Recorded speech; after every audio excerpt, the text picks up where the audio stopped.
Bismillahirrahmanirrahim. Assalamualaikum warahmatullahi wabarakatuh. Perkenalkan, kami dari kelompok 2 dengan anggota Ernawati, Febi Apriani Tasvenia, Febi Angkat Hasferaca, Fitri Hartati, Fitri Rahmawati, dan Ginanti Dewi Yulia. Kami akan memaparkan terkait dengan hasil kunjungan observasi yang dilakukan ke PDAM Tirta Kamuning, Kabupaten Kuningan tahun 2020. Untuk mempersingkat waktu, kepada pemateri saya persilahkan. Baik, terima kasih. Yang pertama, saya akan memaparkan dari latar belakang. Air bersih merupakan kebutuhan pokok yang tidak dapat dipisahkan dari kehidupan manusia, sehingga ketersediaannya sangatlah penting. Pemanfaatannya tidak hanya terbatas untuk keperluan rumah tangga, tetapi juga untuk fasilitas umum, sosial, maupun ekonomi.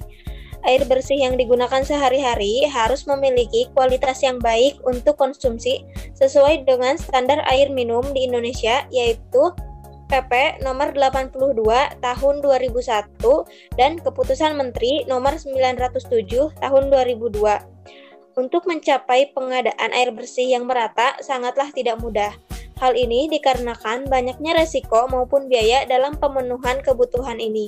Misalnya, masalah teknis banyaknya daerah yang tidak memungkinkan dipasang saluran pipa air bersih, dan kemudian juga masalah non-teknis yaitu kemampuan sumber daya manusia yang kurang mengerti tentang pipa air bersih.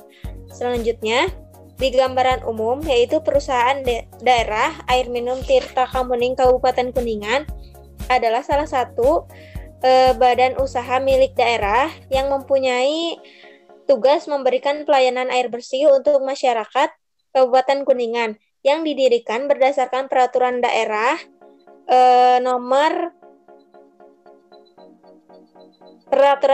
dan disahkan dengan keputusan gubernur kepala daerah. Visi, misi, dan PDAM Tirta Kamuning yaitu visinya profesional, handal, dengan pelayanan prima menjadi PDAM termaju. Misinya yaitu memberikan pelayanan air minum secara baik dengan mengacu pada kualitas, kuantitas, dan kontinuitas yang memadai dengan harga terjangkau sehingga dapat memberikan peningkatan derajat kesehatan masyarakat pengguna air minum dan mampu memberikan kesejahteraan kepada stakeholder secara profesional. Selanjutnya, lokasi pengamatan PDAM Tirta Kamuning. Instalasi pengolahan air PDAM Tirta Kamuning yang salah satunya adalah memanfaatkan Waduk Dharma dan air sungai Cisanggarung sebagai air bakunya. PDAM Tirta Kamuning memiliki 2 tempat pengolahan air yaitu di Kecamatan Dharma dan Windu Haji. Dalam kunjungan ini, IPA yang diamati adalah IPA yang terletak di Windu Haji. Selanjutnya, waktu dan tempat. Waktunya, adapun waktu yang digunakan dalam melakukan kunjungan lapangan ke PDAM Tirta Kamuning yaitu pada tanggal 26 November 2020. Tempatnya yaitu di PDAM Tirta Kamuning cabang Windu Haji. Selanjutnya, prosedur pelaksanaan. Yang pertama, ada alat dan bahan. Yang pertama, buku catatan, alat tulis, kamera, dan perekam. Yang kedua, pelaksanaan praktek. Prosedur pelaksanaan praktek kunjungan lapangan kali ini yaitu yang pertama, mahasiswa melakukan temu muka dengan pihak PDAM Tirta Kamuning Kabupaten Kuningan dan cabang di Windu Haji. Yang kedua, pemaparan materi mengenai air PDAM Tirta Kamuning Kabupaten Kuningan. Selanjutnya, survei langsung bersama pihak PDAM ke tempat tahap-tahap pengelolaan air PDAM Tirta Kamuning dan tanya jawab jika tidak dipahami. Selanjutnya, membuat laporan dari hasil kunjungan. Selanjutnya, di pembahasan yang pertama, sumber air baku yang digunakan yaitu menggunakan air permukaan, air sungai Cisanggarung. Yang kedua, kualitas dan karakteristik air baku yang digunakan atau kualitas inlet. Menggunakan 3 sampel. Yang pertama, sampel pertama menggunakan larutan induk 5 mili, sampel kedua menggunakan 10 mili, yang ketiga menggunakan 15 mili, dan pH yang parameter yang diukur ada 2 yaitu pH dan kekeruhan. pH sampel pertama 9,11, sampel kedua 9,05, dan sampel ketiga 8,96. Selanjutnya kekeruhan sampel pertama 17,82, sampel kedua 17,53 dan sampel ketiga 15,02. Selanjutnya ada kualitas dan karakteristik air baku yang digunakan atau kualitas outlet.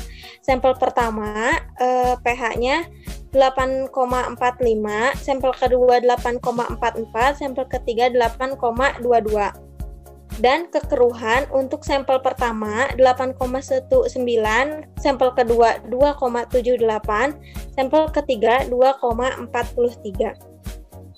Selanjutnya metode pengolahan yang dilakukan yaitu yang pertama ada koagulasi, yang kedua flokulasi, yang ketiga sedimentasi, dan yang keempat filtrasi.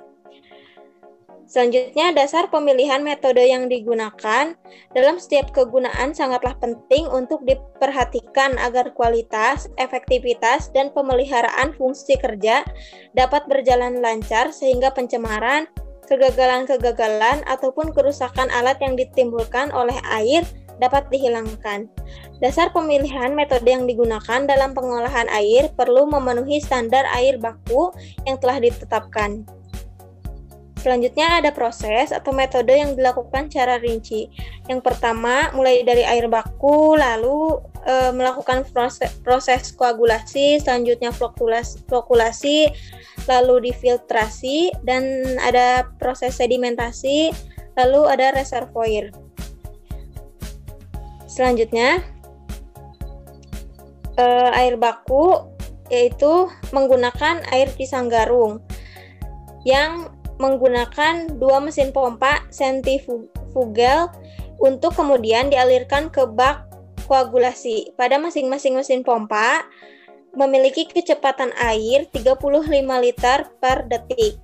Yang selanjutnya koagulasi. Koagulasi ini pencampuran antara bahan baku dengan bahan kimia. Dalam hal ini menggunakan bahan kimia PaC dan kaporit bila pH-nya kurang.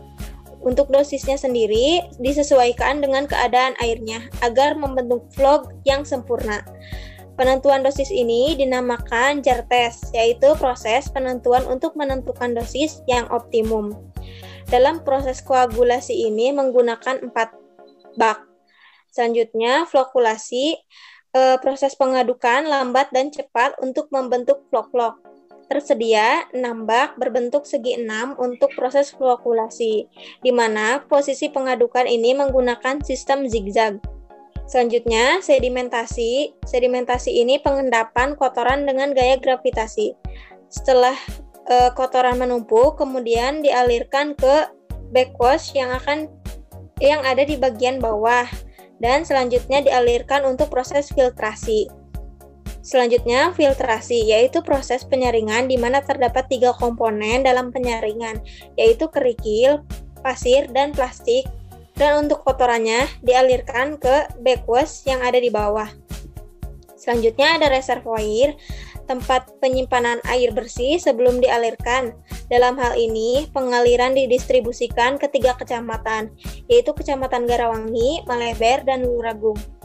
Dan proses pengolahan air ini dilakukan selama 8-12 jam.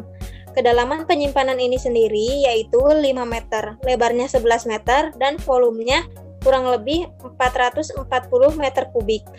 Untuk perawatan media serta perlengkapan lainnya dilakukan 1 tahun sekali tergantung dari kondisi air, serta pengecekan air 1 bulan sekali ke laboratorium kesehatan daerah. Selanjutnya ada diagram aliran proses pengolahan air bersih, yaitu dimulai dari air baku, koagulasi, flokulasi, sedimentasi, ada kolam pembuangan juga, lalu difiltrasi, di reservoir, dan selanjutnya tinggal didistribusikan. Terima kasih atas paparannya, mohon maaf atas segala kekurangannya. Terima kasih. Wassalamualaikum warahmatullahi wabarakatuh.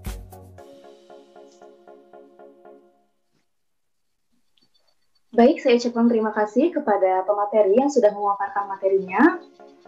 Cukup sekian presentasi dari kelompok 2. Kurang lebihnya kami mohon maaf. Kami tutup. Wabillahi taufiq wal hidayah. Wassalamualaikum warahmatullahi wabarakatuh. Waalaikumsalam warahmatullahi wabarakatuh. Udah ya? Maafin ya. Ji, kesian itu kan panjang-panjang maksudnya. Kirain mau bagi